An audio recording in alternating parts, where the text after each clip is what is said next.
Hello, everyone. Welcome to the Ice Cold Takes podcast. I'm your host, Joey DeMeglio. New York Rangers are on a West Coast road trip, so not very fun for us fans over here on the East Coast. I'll be honest with you guys. I made it through two periods last night, and then I fell asleep because I didn't like the way the Rangers were playing. And two, I was pretty tired after a day at work. My voice is killing me. My throat is killing me right now. But Phil is back here with us. How's it going, Phil? What's going on? Share the same sentiments. Yeah. What's up, Matt? How are you guys in the chat? We're back with another episode of Ice Cold Takes. Second one since returning from hiatus. So the Rangers, they played a few games since our last episode. They played against Columbus, the Red Wings, now the Golden Knights. And then tomorrow they will play against the Colorado Avalanche before they play on Saturday against the Utah Mammoth. First time they'll be playing the Mammoth. Wait, I didn't I didn't get rid of that. First time they'll be playing the Mammoth with their new team name. Phil, you were telling me you don't like the name. They could have done so much better. So You I'm think sorry, you think but they could have done better? I kind of like it. I have a thing, and it's with singular team names. It's just I don't know. The NBA, there's the Magic and the Jazz. I just prefer it to be. There's something. It feels unnatural to have a singular team name as opposed to a plural word. It's a team. It's one of many. I don't know. The Mammoth. Sorry, just screw that. I don't like it. So were you on board with the Utah Yetis at least when they try to get that name? I would like that better. I don't know who voted for this. I think it was the public, right? Yes. Didn't they do like a fan vote? I believe. Okay. Yes. But I'm glad that they went with Mammoth over Hockey Club because this is not freaking Yeah, soccer. This is not yeah, soccer. This is not like FC Barcelona. HC Utah. Like, get out of yeah, here with that. yeah. Screw off. We had the Uh, Washington football team for like what was that? Even a full season? It's just I rather creativity over nothing. But give me a plural name. Matt is pointing out that the Yeti, the licensing with the Yeti, was the issue. Yes, that is true. But there was also issues with the Mammoth name. I've heard. Um, I don't know about that. I think it's pretty ridiculous. Like, you know what's crazy is they have the Stanley Cup, right? The Stanley Cup, and then they have the Stanley, like the water bottle cup, and there's no copyright problems with that. What the hell is wrong with that? That doesn't make any sense. I'll have to get one of my old buddies from law school who's a patent attorney on this. Yeah, that's Happens to be right. a big hockey fan. I'll have to give him. I have to ring him in on that. Although he's an Islanders fan, so maybe we'll leave him out. But Yeah, maybe leave him out of that. Okay, never mind. Never mind. Anyways, so the Rangers, they played a pretty solid game against the Columbus Blue Jackets on Saturday. Columbus, as far as I'm aware, it was a very, very good 5-on-5 hockey team, and the Rangers pretty much had their way with them for that game. There wasn't a lot of goal scoring. Couple of mistakes here and there, but I thought they played a pretty solid game. Phil, did you get a chance to check out that game? I did. I caught the third period, overtime, and the shootout. Um, yeah, obviously when you come away with the win, you feel better, especially considering since the last time we spoke, it's the only win in 3 games. And as I probably mentioned on Saturday more than once, I believe he had the winning goal in the shootout. I love and I enjoy watching Krocek play hockey. I think he mucks it up. He gets in there. He gets possessions. Um, we'll discuss some other members of the team maybe not doing that all entirely often. So it's a refreshing since he's been back to watch him, tempo and set the tone for the squad. And I thought he did. I thought he was exceptional on Saturday. Overall, I thought they looked pretty good. I don't. I'm getting too old and foggy for this. Did they have a power play goal on Saturday? Yes, that was. I think Cooley tipped it in. Did they? I So think I, as a I'm I'm fairly certain that was the goal. Um, they took Cooley off off the first power play unit. I thought that was pretty interesting. Uh, no, Zibanejad had the goal. I'm sorry, they did, Zibanejad had the yeah. goal. It was. Uh, I'm pretty sure it was on the power play. it lends itself to what we discussed. I know I'm referencing last episode for those who didn't watch. It was the Rangers. Since the play is picked up, it's been coordinated with Trocheck and a power play that's finally waking up a little bit. The formula for this team has been the last couple of years. Ice is tilted, 5 by 5, not in our Yeah. on our end, but they've been Yep. power play goals have saved the day for the last 2 3 years, and that was kind of the recipe on Saturday: superb goaltending, a power play goal, and when it came down to it, in a shootout, skill and goaltending wins you in those shootouts, and the Rangers have Yep. plenty of both. I agree with you on what you said about Trocheck. I thought he played a really solid game against Columbus. Ever since he's come back in the lineup, he's really been a huge help for the Rangers, and thankfully he's not playing like he was last season. Everyone on the team last season had such a down year. I think he looks a lot more like the first year he was with the Rangers, which is all right. Not horrible, not the greatest, but um Trocheck had a fine game on Saturday. And I remember I was texting you. I'll I haven't seen the Rangers forecheck as much since like the Tortorella AV days. Like I know the team we said last week on paper they're not that good, but it's just nice to see collectively as a team that they're forechecking. Like all four lines are getting in there. Like Zibanejad's mucking it up. Like Panarin even a few times. Like Trocheck, of course, not afraid. Lafreniere's always in there. And then of course you have Cooley and your other guys down there. Laba looks really good, really fast skater. But seeing guys like Zibanejad muck it up, I feel like Zibanejad has already set like a career high in hits. I've never seen him play so physically. This is a good thing, but at the same time, the Rangers can't score any goals. They're getting really unlucky. And then when you have a game like Sunday against Detroit coming off the back to back, man, that was a pretty brutal performance. I don't know if you caught that one, Phil. What did you from what you saw? Even if you just saw highlights, what did you see from that game against Detroit? So I saw drip from drabs. I obviously saw what I'm sure we will talk about is a certain fight that occurred in that game at an end of the period there.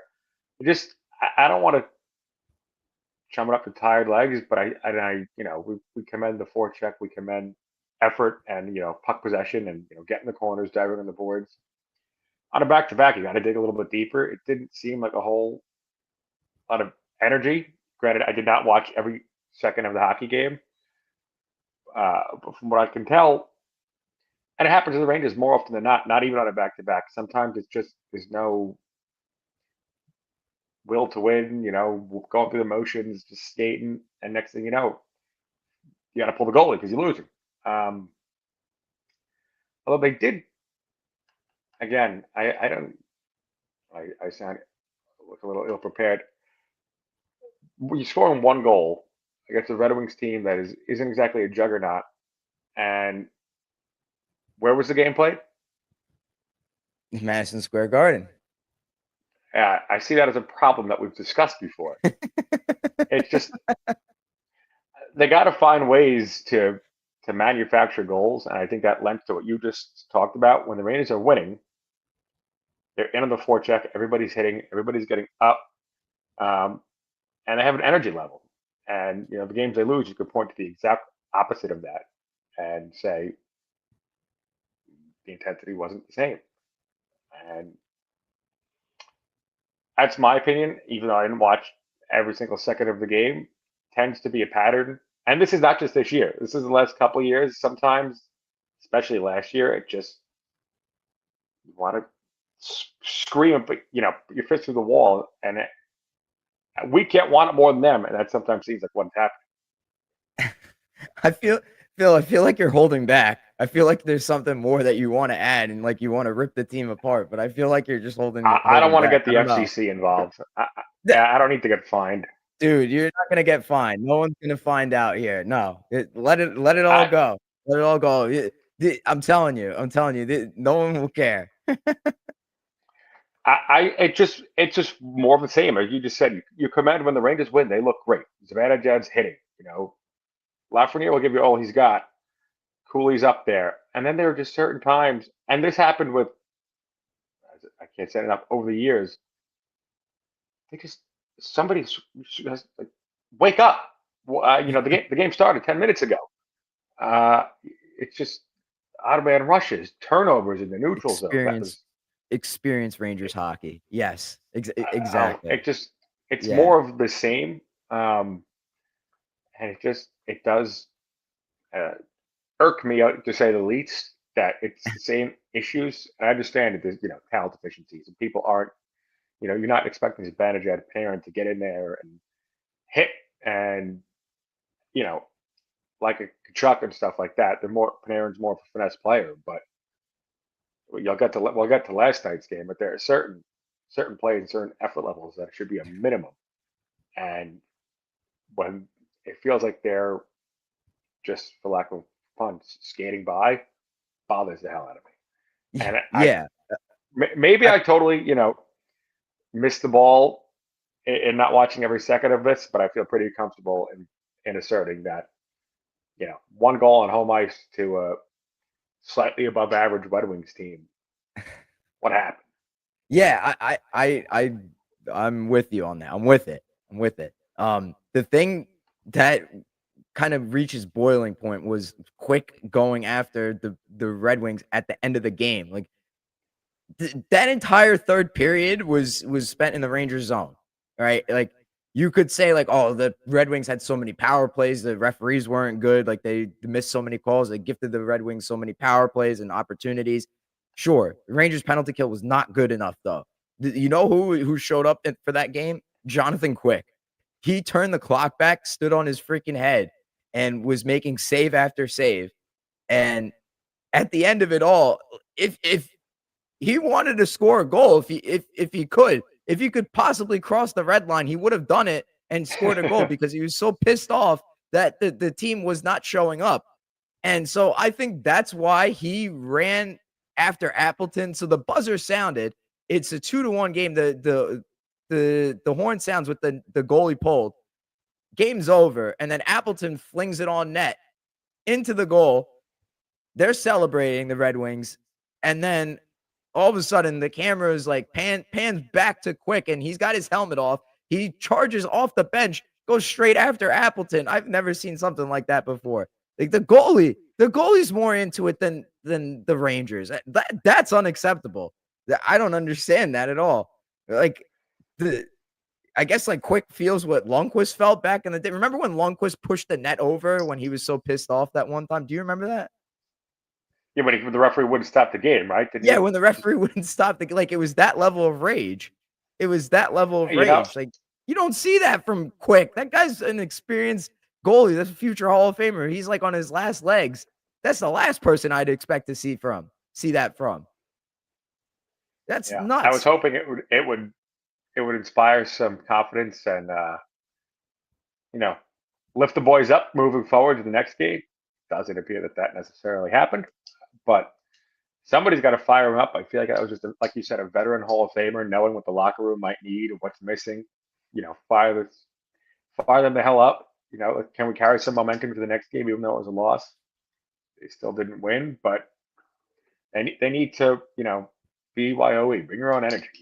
And I think I was kind of hoping that was going to occur when JT Miller came in. Fire up the locker room a little bit. There was a little complacency, resting on your laurels for two deep playoff runs in 3 years.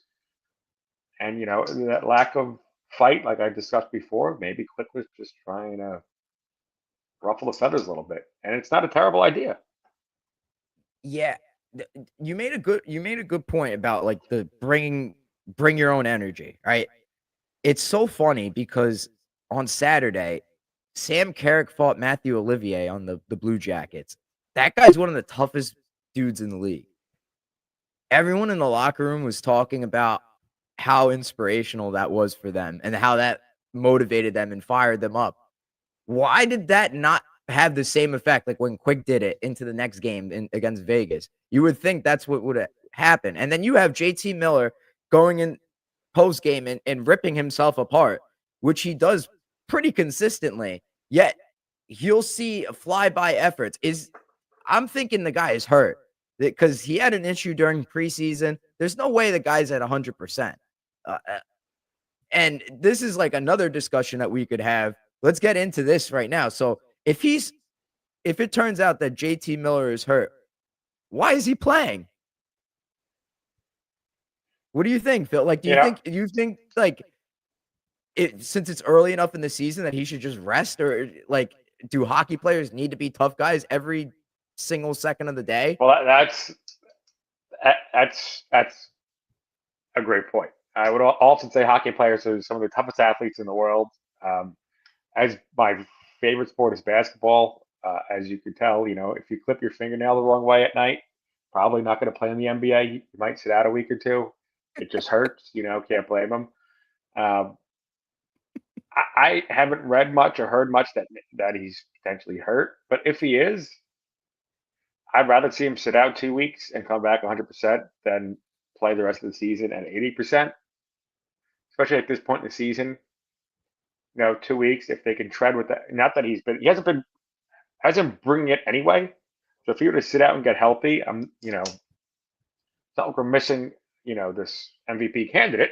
They will survive without him for 2 weeks if they have to. You adjust as a hockey team.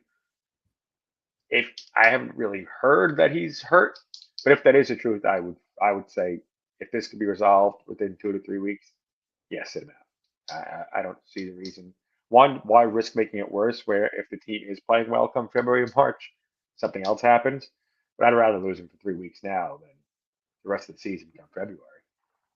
I will say his shootout winner against the Blue Jackets was ice cold. The guy had ice in his veins. Like took his time and then just all of a sudden roofs it over the goaltender and makes like barely any reaction to her. He just points towards the bench and that's it. And everyone piles on top of him. Like that's what I want to see. Like put the team on your back and then you'll see there's a clip that kind of went viral from last night's game when Vegas scored. I believe it was their second goal. He just glides. It's like a controller disconnected or something. He's a polar player, JT Miller, because when he's on, he's amazing. He's great to watch. I love rooting for him and stuff like that. It's like he plays on like bath salts or something when he's going. But when he sucks, holy crap, he sucks. He's awful. Like it's one extreme to the other. It's really crazy to watch. Like I think you used the right word there. He's polarizing, and whether that's a nice way, I'll leave it to this year to say inconsistent. That's a glorified way to probably put that. I mean, for the most part, his play has been down with glimpses of what he can be and what he has been throughout his NHL career, like that shootout winner. But what just troubles me is and as I said earlier, he came in here as this player that will ruffle feathers, fire it up, 110% effort. Where's that? And maybe you're onto something with an injury. Maybe that's what it is.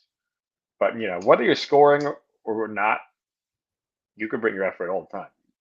You can bring 100% energy and fight all the time, points or no points. And that's what JT Miller usually does and has done in his life. He's just not getting it done this year. Yep. I want to bring up this point Matt made. If he's playing injured, it's Trouba 2.0. Stop playing if you're injured. You're hurting the team. If he is, I don't like how Sullivan isn't forcing him to sit. Yeah, like very reminiscent of like the Kreider or Trouba situation from years prior. Like Kreider last year. Don't mention the T word. Trouba? It was one of my least favorite Rangers of all time. Oh my goodness. Yeah. Welcome to the club here. Now he's doing really well with the Ducks, as is Kreider, and that team is kicking butt. We talked a little bit about it last week, but anyways, this has been like an ongoing theme. I don't think it's just Sullivan. This got to be like in a Rangers internal philosophy. Like, all right, we feel that we're better with an 80% JT Miller than say a 100% Adam Edstrom, right? Like, because they're scratching Edstrom right now. They're putting Parsonen in. Like, nothing against Parson, and I don't think Edstrom has been horrible. I don't think the guy deserves the boot out of the lineup. Yeah, I get it. You wanna give an opportunity to your other depth players, but if you have a guy that's not at 100%, just play your fully healthy guys, especially this early in the season. Like, what happens if Miller suffers like a setback, if he's like writhing in pain or something like that? That's not good. You're gonna need him, especially if he's your 1C. If anything less than 100% is a net negative. We already talked last week about how the Rangers are fighting an uphill battle against these Eastern Conference teams that are stacked from top to bottom with their forward cores. You can't be at that disadvantage with an unhealthy player who's on the wrong side of 30. That's not good. So him being nowhere to be found against the Golden Knights, man, a team. Also, the Golden Knights are not thriving right now. They're a team that's kind of struggling. So to see them come out with not much of an effort, pretty polarizing stuff from the Rangers. You are like how your captain plays, right?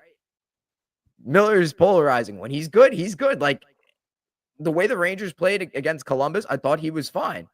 He had the shootout winner, but then against like Detroit and Vegas, nowhere to be found. And where were the Rangers? Nowhere to be found except for Quick and the goaltending, right? Helter skelter play from the Rangers. There's times where I feel like, all right, this team can be good. When they win, you said it earlier, Phil. When they win, it's like convincing. Like, yeah, this team can do some damage. But then when they lose, it's pretty like uninspiring. Right? Like kind of feeling like, man, there's no way this team could win more than like 35 games or 40 games, however many. No way. Like it's a 500 club at best. Uh the helter skelter play, I'm tired of it. It's annoying. It's been going And on that's for what's too long. You're right. maddening. Right? You see the glimpses of it. You see what they can do. You see what they can be. And this is across the board in sports generally. Why don't you do that every time you're out there? Get it. Matchups are tough. Opponents are different. You know, feeling banged up day to day. It's not going to be exactly the same. But when you show glimpses of it, what do you have to do to get to that consistent level of production, energy, effort? There's something missing, and it's been that way with the Rangers for a couple. They've been able to put up numbers regular season wise, point wise, win playoff series, but some nights they'll show glimpses for years of, yeah, they're going to look like the Cup, and other nights, it's a lottery team, and that Yeah. especially last year went from starting off. I believe last year they started off 6-0 Yes. or A something 5-0 like and that 1. to just bottom fell out. And it was, and the whole season you're thinking, oh man, they're in a slump, but this will turn around. They've showed what they could be. They just, and it never happened. And things have changed, and now it's different personnel, different coaching staff, but some of the same old issues that have plagued them for their existence. It's really like head scratching how that's the case. Like there's the same issues but completely different people in charge of the organization. Like I mean, the only constant is maybe Glenn Sather is because he's sticking around, but I don't know how much involvement he has. We certainly have our theories on this show. The members, contributors to the show have expressed their feelings that Glenn Sather is more involved than people think he is. Like maybe James Dolan is a little too involved. I don't know how true that is, but you're right, Phil. It's literally the same person, same issues, completely different personnel. Rangers have been built on goaltending for so many years. They don't build around goal scoring or like they've tried to build around defense, but like the defense that they try and build around is not good enough. At the very least, I love that they have a true like number one pair now. Fox and Gavrikov. I'm fine with that. I think that's a very solid pair. I think that rivals other teams' top pairs, especially like the cup contending top pairs. I think that's very, very competitive. That's a good thing that the Rangers have there. The rest of the units, I'm really not sure what you're doing there. Like Vakanainen, I don't know what purpose he serves. I'd much rather have Matthew Robertson play over him. Scott Morrow too. That guy's got a future in the NHL. I believe. I don't know how much you've seen from him, Phil, but Morrow looks pretty good so far. And I think a lot of that comes from where he developed with the Hurricanes in that organization. And now he just picks up where he left off, learns a couple new things here with the Rangers. He's got to get some playing time. What are your thoughts on that? The development of prospects in this organization could probably be an episode on its own. It's been just lacking. Has been. It's been episodes, yes. I'm a big Adam Fox guy because fellow Long Island guy. I think he's in my life. I think he might be one of the top 2 or 3 Rangers of my lifetime. Obviously, Lundqvist. I mean, the guy is so talented. Such a brilliant playmaker. I think underrated defensive hockey player. Obviously, he's lauded for what he does offensively as a defensive player, running the power play for the Rangers for the last couple of years. I think he's a great hockey player, and now he's got a top pair. But I think winning hockey, and the Rangers have once again not done this for quite some time, is building out an entire front six in front of the goaltender, not just 2 players. And it kind of has plagued them. I was not all Truba and Kendra Miller. I mean that pair. It should be a crime to pair those 2 on the same line again, as long as they're both in the NHL. I mean, there's 2 of my all-time least favorite players in the Rangers to watch. But now I think the Rangers have a top line. They got prospects. Can they finally build out, a core of 6 defensemen to play in front of Igor in his prime? Build a team out from there. See what you got. Morrow, Robertson, names that you've mentioned. Run it. What do you got to lose? I think if they can be part of a core that does play sound defensive hockey, that's how you're going to build to what you want to be. The Rangers have the goalie and they have a bottom 6.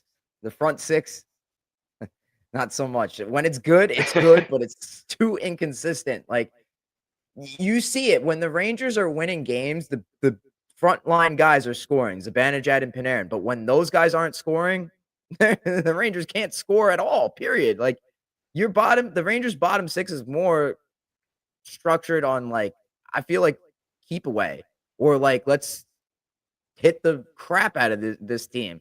Almost like the 2012 Rangers, but except those guys, that team was filled top to bottom with bruisers on that squad. Any of those guys could pop a goal in when they needed to. Like this with the Rangers, it's kind of tough. Like I'm not relying on Connor Sheary to score a goal. Not when he's playing on the top line. To be honest with you, I'd rather Johnny Brodzinski play with Miller and Zibanejad than like Connor Sheary up there. I'm not thrilled with how Sheary's been playing. I know it's like a pretty good story that he's kind of written off last year. I don't think he's that good. Same thing with Taylor Radish. I'm not thrilled with what I've seen from him either. I think he caught a stray on Saturday's episode too. Oh yeah, I think I did. Yeah. But you're not entirely wrong. That could lend itself. I know you have a discussion.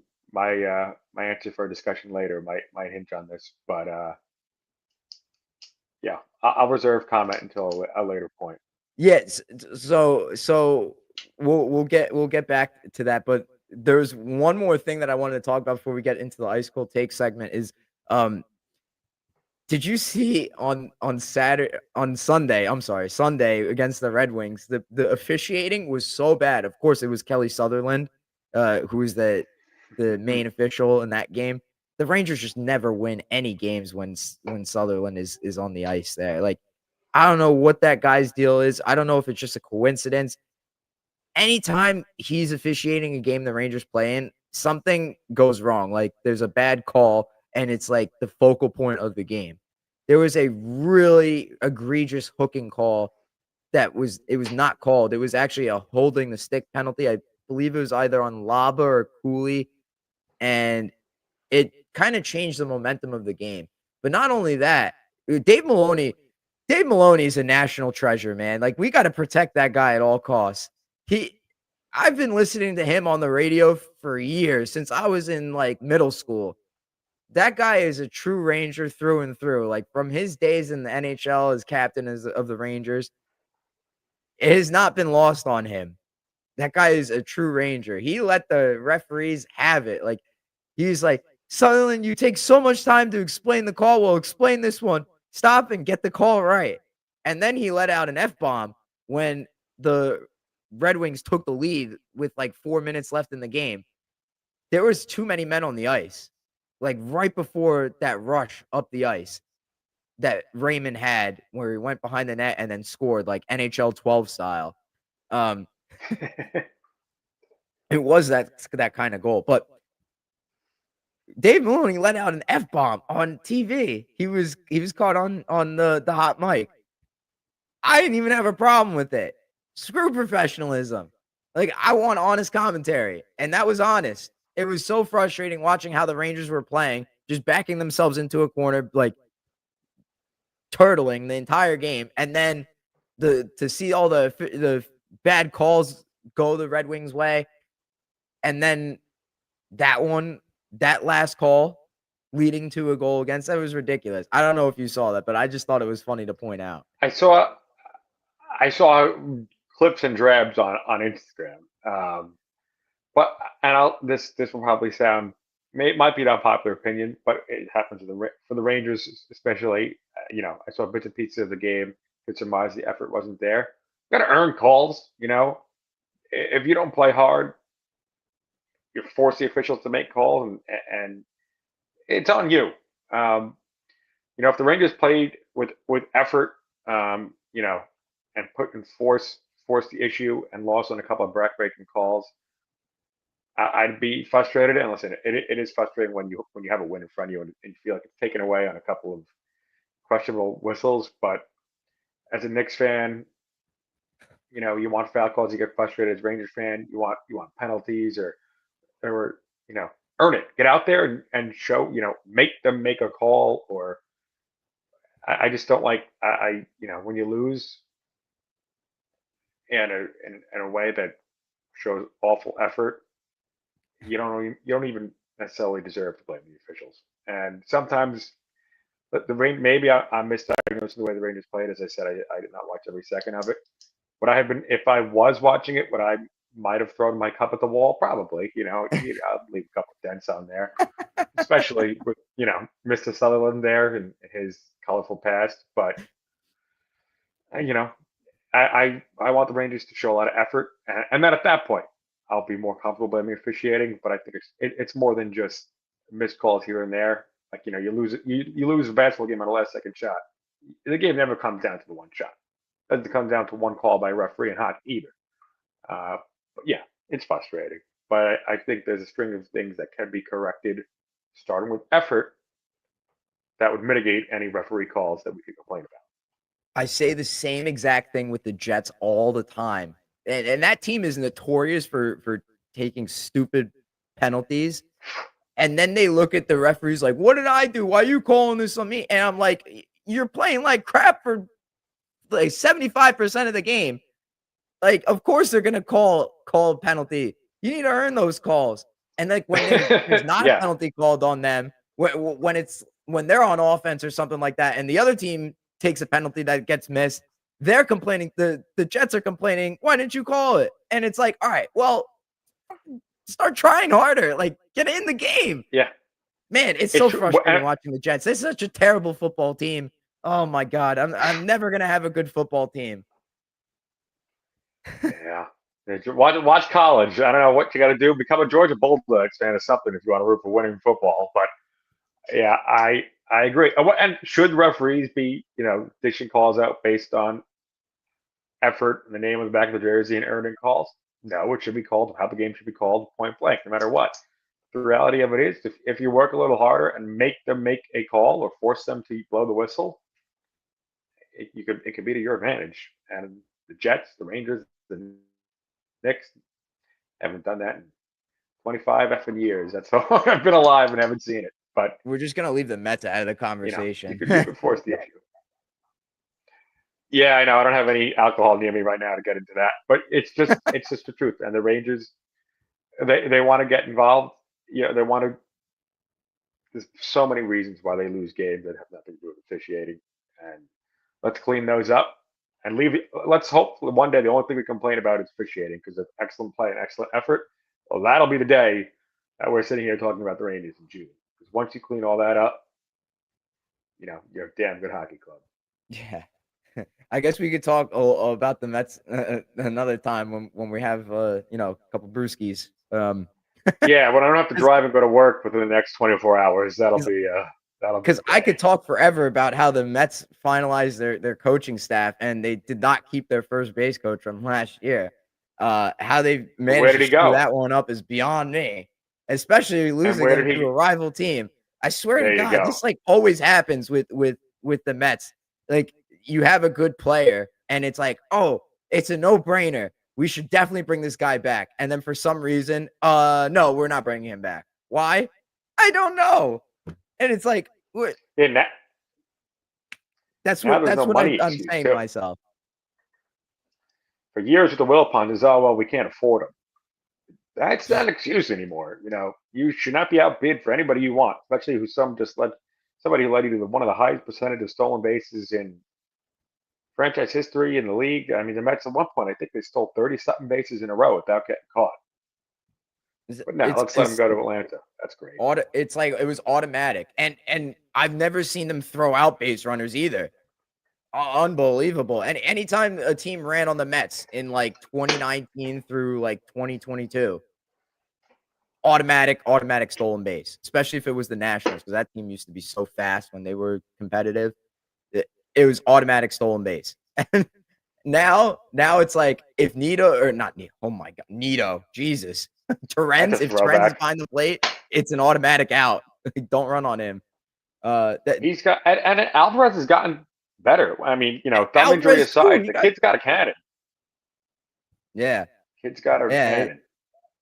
I'm the one thing I am happy about. I'm happy they let go of Eric Chavez. Because I thought Francisco Alvarez was great before him, and then once he started working with him, he shit kind of hit the fan, and then he was incredible after he went down to the minors this season, and then he came back up. I thought that was pretty impressive seeing how Alvarez did after that. But overall, glad Eric Chavez is gone. But we will transition to the ice cold take segment. Ladies and gentlemen, the ice cold take is an accurate statement backed by facts and observations that is solid in nature, similar to a block of ice, i.e., a spot on claim. This week, to put a bow on the conversation that we had earlier, is JT Miller cooked? And by that, I mean, is he over the hill? We talked about it last week. We talked a lot about it this week. JT Miller, I feel, is a bit over the hill here. I think there is an injury going on here, but when it comes to how he is in the room, obviously guys are responding to him. I said it earlier. I feel like when he's at his best, it's like he's running through brick walls all over the ice and he cannot be stopped. I think this is how he is. I don't think he's cooked per se. I just think that this is what we got to deal with. And you know what? It kind of sucks because he's under contract the same length as Zibanejad, and that was another issue. We were trying to get out from under his contract in the offseason. That didn't work out. I don't know where the Rangers go with this. Kind of a lose-lose situation here. You got two expensive centers. One you're playing on the wing. The other one shows up half the time. The other half, he's the best player on the ice, uh, and he's your captain. So, what do you do in this situation, Phil? Enlighten me. What do you think? So I don't think he's cooked. I don't necessarily think he's over the hill. I think he's just in the wrong position. Is he a 1C, elite 1C in the NHL? Probably not. Has Zibanejad been an elite 1C? Probably not. But the Rangers are trying to put, you know, a square peg into a round hole for a while. I think, when you go up against other 1Cs, you become exposed. Um, I think, sometimes the inconsistent shuffling of the lines around him and the wingers he plays with, sometimes they put him on the wing and put him with Zibanejad. I think positionally, I think there's a lot of circumstances that could lead. Maybe he deals with a little bit of an injury, but I just think lack of chemistry. Maybe he should be on a cup winning team. He'd probably be your second line center. I think a combination of those things and people around him also not playing as well as they have in the past are leading to a numbers decline and production decline. But I think, I don't think, what is he, 31, 32? I don't think he's over the hill. I think, you surround him, with a little talent and people that are willing to forecheck and play in similar fashion. I think his numbers would skyrocket again. I think it's a product of his circumstances right now, and I really don't think he's cooked like that. I just don't. I would love to see his production skyrocket with the Rangers. I hate to say you put him on, a second line in Carolina, Colorado, Florida, and watching the all worldly because he's not going up against your McDavids of the world. But that's not the situation. The Rangers haven't had a true 1C in a long time, and they're trying to put these borderline 1C guys, probably second line centers, and they're out of position. And I think that's why you're seeing a little bit of a dip of production. Um, and that's truly what I felt about quite a few Rangers, which I alluded to earlier, that I would continue my train of thought in a later segment. I think it's with Go ahead here. Go Zibanejad, ahead. Trocheck, and Miller are all fantastic players. Are any of them 1Cs? No. No. But at some point in the last two seasons, have each of them been thrust into that? At some point, yeah. So I think that's maybe more of a problem than goes discussed. And when you're putting one of those three guys against, a Connor McDavid, you're going to see some problems. And I think that's what happened in the Florida series 2 years ago. Barkov locked them down and caused a whole lot of problems. And it was questionable. Obviously, you got frustrated as a fan. You want to see production, but when you look at it, he might be the best defensive center in the league. He did what he's supposed to do. I just think it's a mismatch, and that position has been a mismatch for quite some time now for us. I think what you said, the first thing you said, like the square peg in a round hole, that is the embodiment of the New York Rangers franchise. Square peg into a round hole. Like, all right, so we don't have a real 1C. So we're going to go with a tandem of Trocheck, Miller, and Zibanejad and pray that one of those guys is good enough to be the 1C. And then the rest can just be depth pieces. Well, now you got like you got two number 2 centers, a winger, and no 1C, right? Then you have like, all right, let's trade for Carson Soucy last season, and I think he would be a perfect complement for Fox. Number one, that's a pretty stupid logic there. I don't know what Drury was thinking doing that. Although Soucy has been okay this season, I'll say. That doesn't make much sense.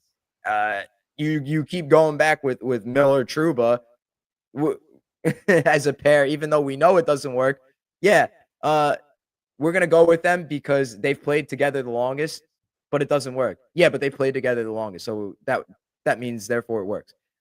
That logic doesn't make any sense. Same thing with Lindgren and Fox. Okay, it worked in the past, but is it working now? No. But we're still gonna do it because they're the most comfortable together. Like that kind of reasoning doesn't make any sense. Let's put Connor Sheary in the top 6. Let's put Barclay Goodrow in the top 6. Why? Because they can. They're multi-skilled. They're Swiss Army knives. Yeah. That doesn't make any sense. But should we do it? Yes, absolutely. Let's 100% do it. Even if it costs Othman and Perot ice time, or If it's another guy like Lafreniere, if it costs them ice time, yes, let's still do it. Let's put Connor Sheary in there. Let's put Brodzinski up there to score some goals. We don't have anyone else that we could put up there because we weren't good enough to develop them ourselves. So we're going with bottom of the barrel players in the NHL, putting them in our top 6 and calling it a day. And we're going to roll with that. Blake Wheeler, you could add that to the mix. You could go with that for Oh, Riley 50, Smith. 50 games. Riley Smith, Dryden Hunt. Oh my God. Colin Blackwell. Jeez, the amount of right wingers that they've had in the top 6 that have just been like constantly shuffled out because they couldn't make it work because they traded Buchnevich away is mind-boggling. And the fact that they don't see that as a problem is why the Rangers are in the predicament that they're in right now. They can't get a solid piece right now because they're constantly trying to match these pieces that for sure don't fit there, but they're trying to like force the square peg into the hole. I don't know what they're trying to do, if they're trying to round the edges or if they're trying to like cut corners into the square, into the circle in the piece that they're trying to shove it into. I don't know what they're doing. It's not working. It's very clear. I'm very big into metaphors and analogies on this show, Phil. If you couldn't tell from this little rant that I'm going on right now, it doesn't make any sense what the Rangers are doing when it comes to that. You said before, maybe you surround Miller with some talent, someone that would forecheck. Well, you have it in the system in Brennan Othmann. You don't give him enough go of it. I understand that he hasn't been good when he's played this season. Even in the minors, he's kind of taken a step back. Why is that? Because you waited way too long with him. They over-marinated him, I feel like. Last year was the time for him to play. He was doing well, and they never gave him the opportunity to play. And it always comes back to the same argument. Like, what is it? Should the player have stepped it up and proved that he belongs there? Or should the Rangers have given him more of an opportunity? I think it's more on the Ranger side here. Yeah, Othmann still doesn't have an NHL goal, but he's got the skills that you're looking for there. He's a forechecker. He has skill. He's not some scrub that's played on like every single minor league team in his career that can't score goals. He's a goal scorer. You got to let him play, and you got to bite the bullet. When the Rangers can do that, like for an extended sample, wake me up, because they will never go more than 15 games without a guy. They'll never go more than 15 games giving a guy an opportunity in the top 6, a young player, before they pull the plug and then ultimately replace him with some bottom feeder guy that they think can fit the role, but that actually cannot. That is the single most frustrating thing about the Rangers, is the square peg into a round hole fallacy. That thing does not work.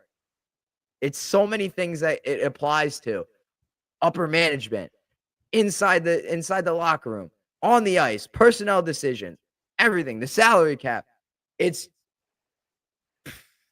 blows my mind every single time that I talk about it. It's so frustrating. I can sense your passion. Just quick.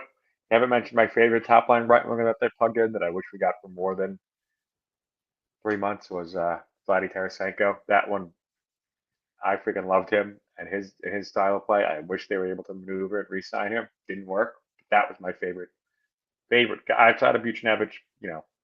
5 years ago, I thought the Vladdy Tarasenko fit there was phenomenal. Yeah, Unfortunately, it lasted like 25 games. you could have gone with Tarasenko. You could have gone with Kane. You could have gone with Vetrano. Right? Those guys would have worked out. And then all the reasons why they couldn't keep those guys are because of the square peg into the round hole thing. Like it all circles back to the same thing. They don't have enough cap space. It's always Matt says it's because Drury can't think, but it's not even just Drury. This has gone on for years, more than him. This is with like Sather and Gorton too. Yeah, a lot of these contracts weren't even on Drury. Like, you need younger talent. Okay. You're trying to build for the future. You have a guy that's about to hit his prime. What do?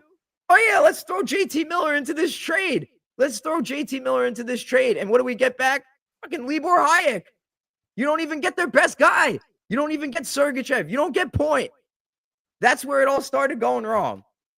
Like that was a huge mistake. The Rangers had Miller, JT Miller, when he was a young guy that hadn't broken out yet. They traded him, lost him for the entirety of his prime. And now they get him back, and it might be a little too late.